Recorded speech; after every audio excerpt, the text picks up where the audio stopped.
ഇവിടെ P of x given class ഇതാണ് നമ്മളിവിടെ കണ്ടുപിടിക്കാൻ പോകുന്നത്. അപ്പോൾ പി എക്സ് ഗിവൺ ക്ലാസ് എന്ന് പറയുന്നത് നമ്മൾ എന്തായിരുന്നു?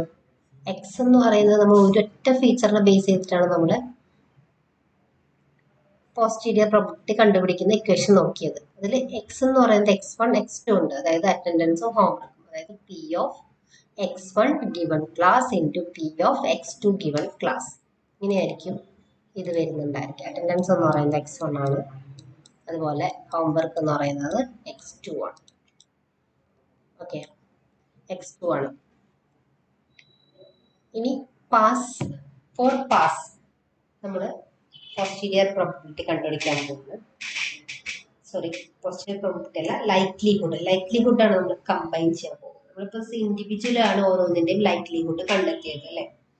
അപ്പോൾ നമുക്കിനി അതിനെ കമ്പൈൻ ചെയ്യണം. അതായത് അറ്റൻഡൻസ് ലോ ആയിട്ട് പാസ്സാവാനുള്ള പ്രോബബിലിറ്റി ഇൻറ്റു ഹോംവർക്ക് യെസ് ആണെങ്കിൽ പാസ്സാവാനുള്ള പ്രോബബിലിറ്റി കണ്ടെത്തും. ലൈക്ലിഹുഡ് മൊത്തത്തിലെ ലൈക്ലിഹുഡ് കണ്ടെത്തിയിരിക്കുന്നു. അതുപോലെ തന്നെ ഫെയിലിന് വേണ്ടിയിട്ട് അറ്റൻഡൻസ് ലോ ആയ കുട്ടി ഫെയിൽ ആവാനുള്ള സാധ്യത ഇൻറ്റു ഹോംവർക്ക് കേസ് ആയിട്ടുള്ള ഒരു കുട്ടി ഫെയിൽ ആവാനുള്ള സാധ്യത, ഇതെന്താണ് 0 കിട്ടിയിരിക്കുന്നത്. അത് നമ്മൾ കണ്ടെത്തി വെച്ചിട്ടുണ്ട്. അപ്പം നമ്മൾ നേരെ ഈ ഒരു ഇക്വേഷനിലേക്ക് പാസ് ചെയ്യുകയാണ് ചെയ്യുന്നത്.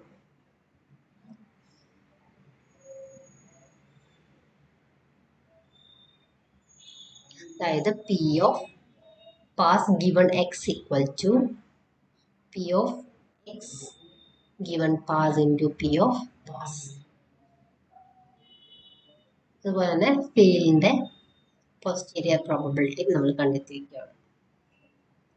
ഈ രണ്ട് പ്രോബബിലിറ്റീസും നമുക്ക് 2 ക്ലാസ് ഉണ്ടല്ലോ. അപ്പോൾ 2 ക്ലാസ്സിൻ്റെ പോസ്റ്റീരിയർ പ്രോബബിലിറ്റി ഇപ്പോൾ നമുക്ക് കിട്ടി 0.1667-ഉം 0-0-യും.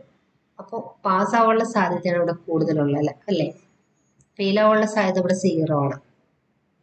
അപ്പോൾ പോസ്റ്റീരിയർ പ്രോബബിലിറ്റി, അതായത് ഈ ഒരു എക്സ് ഹാപ്പൻ ചെയ്യുന്ന സമയത്ത്, ഈ ഒരു ഫീച്ചേഴ്സ് ഒക്കെ ട്രൂ ആവുന്ന സമയത്ത് ഫെയിൽ ആവാനുള്ള സാധ്യത എത്രത്തോളം, അതാണല്ലോ നമ്മൾ നോക്കുന്നത്. അതിനുവേണ്ടി നമ്മൾ കണ്ടുപിടിച്ചത് എന്തൊക്കെയാണ്? ലൈക്ലിഹുഡ്, പിന്നെ പ്രയോർ പ്രോബബിലിറ്റീസും. അപ്പം ലൈക്ലിഹുഡ് എന്ന് പറയുന്നത് എന്താണ്? അതായത് നമ്മുടെ ആ ഒരു ക്ലാസ് സംഭവിക്കുകയാണെങ്കിൽ ഫെയിൽ ആവാനുള്ള സാധ്യത എത്രത്തോളം, അതാണ് നമ്മൾ കണ്ടുപിടിച്ചത്.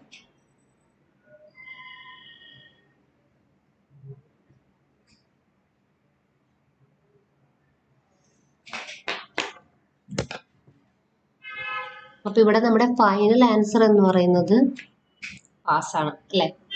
ഇതിൽ പ്രോബബിലിറ്റി നമുക്ക് കിട്ടിയിരിക്കുന്നത് 0.1667 ആണ് നമ്മൾ എടുക്കുക, കാരണം ഫെയില് 0 ആണ്. പ്രോബബിലിറ്റി ഓഫ് ഫെയിൽ എന്ന് പറയുന്നത് 0 ആണ്. സോ ഇവിടെ പ്രഡിക്ഷൻ പാസ് എന്നായിരിക്കും. ഓക്കെ, ഇനി നെവ്-ബയാസ് അൽഗോരിതം 3 ടൈപ്സിലുണ്ട്. ഗസ്സിയൻ നെവ്-ബയാസ് അൽഗോരിതം, മൾട്ടിനോമിയൽ നെവ്-ബയാസ് അൽഗോരിതം, അതുപോലെ തന്നെ ബെർണോളി നെവ്-ബയാസ് അൽഗോരിതം. ഗസ്സിയൻ ടൈപ്പ് അൽഗോരിതം നമ്മൾ എപ്പോഴൊക്കെയാണ് യൂസ് ചെയ്യുന്നത് വെച്ചാൽ, എപ്പോഴാണോ ഫീച്ചേഴ്സ് കണ്ടിന്യൂസ് വാല്യൂസ് ആയിരിക്കുന്നത് ആ സമയത്താണ് നമ്മൾ ഗസ്സിയൻ നെവ്-ബയാസ് അൽഗോരിതം യൂസ് ചെയ്യുന്നത്. ഫോർ എക്സാമ്പിൾ, ഇപ്പം നമ്മൾ ഒരാളുടെ ഹൈറ്റ് ഓഫ് പീപ്പിൾ നമ്മൾ എടുക്കുകയാണെങ്കിൽ അതിങ്ങനെ കണ്ടിന്യൂസ് വാല്യൂസ് ആണ് അല്ലേ. ഹൈറ്റിന്റെ മെഷർ എന്ന് പറയുന്നത് കണ്ടിന്യൂസ് വാല്യൂസ് ആണ്. അതായത് ആവറേജ് ആളുകൾ ഉണ്ടായിരിക്കും, അതുപോലെ തന്നെ നല്ല ഹൈറ്റ് ഉള്ളവരുണ്ടായിരിക്കും, ഹൈറ്റ് കുറവുള്ളവരുണ്ടായിരിക്കും. അതായത് ഹൈറ്റ് ഏകദേശം ആ ഒരു ആവറേജ് ഹൈറ്റ് ഉള്ളവരായിരിക്കും കൂടുതലായിട്ട് ഉണ്ടായിരിക്കും അല്ലേ.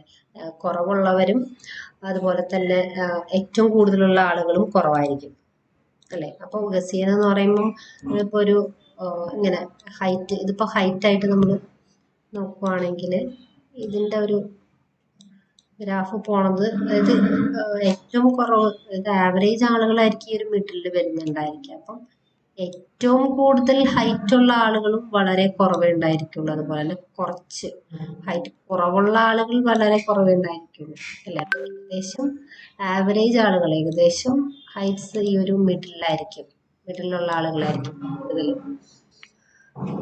കൂടുതൽ ആൾക്കാരും ഈ ഒരു മിഡിൽ റേഞ്ചിലായിരിക്കും നിൽക്കുന്നുണ്ടായിരിക്കും. ഹൈറ്റുള്ള ആളും ഏറ്റവും ഹൈറ്റ് കുറവുള്ള ആൾക്കാരും വളരെ കുറവായിരിക്കും. അപ്പം ഇതിനൊരു ബെൽ ഷേപ്ഡ് കർവായിട്ട് നമുക്കിങ്ങനെ പറയാം ഈ ഒരു ഗസ്സിയൻ നെവ്-ബയാസ് അൽഗോരിതത്തിൽ. ഓക്കെ, അപ്പോൾ ഗസ്സിയൻ നെവ്-ബയാസ്